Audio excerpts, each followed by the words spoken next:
சென்னையில் 5 கடற்கரைகளின் தூய்மை பணியை தனியாருக்கு வழங்க மாநகராட்சி முடிவு செய்திருக்கிறது. அண்மை செய்தியாக பார்த்து வருகிறோம். விவரங்களை செய்தியாளர் ராமச்சந்திரன் வழங்க கேட்கலாம். ராமச்சந்திரன், வணக்கம். மாநகராட்சியின் இந்த முடிவுக்கான காரணம் என்ன? மேலும் தகவல்கள் என்னென்ன? வணக்கம். சென்னையில் உள்ள 5 கடற்கரைகளின் தூய்மை பணியை தனியாருக்கு வழங்க சென்னை மாநகராட்சி முடிவு செய்து தீர்மானமாக நிறைவேற்றப்பட உள்ளது. குறிப்பாக மெரினா, பட்டினப்பாக்கம், திருவான்மையூர், பெசன்ட் நகர், புது கடற்கரை ஆகிய 5 கடற்கரை பகுதிகளை தனியாருக்கு வழங்க மாநகராட்சி முடிவு செய்யப்பட்டுள்ளது.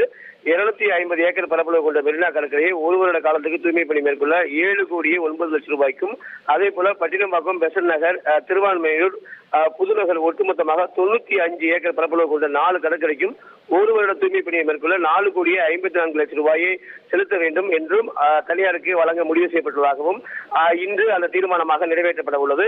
அது மட்டுமல்லாமல் மாமன்ற கூட்டம் தொடங்கும் போது 10 மணிக்கு மாமன்ற உறுப்பினர்கள் அனைவரையும் உள்ளே இருக்க வேண்டும் என மாநகர மேயரும் அதே போல துணை மேயரும் அறிவுறுத்தியுள்ளார்கள். கூட்டம் முடியும் வரை வருகை புரிந்திருந்து மாமன்ற உறுப்பினர்கள் கூட்டரங்கில் உள்ளே இருக்க வேண்டும் எனவும் உத்தரவை பிறப்பித்துள்ளார்கள்.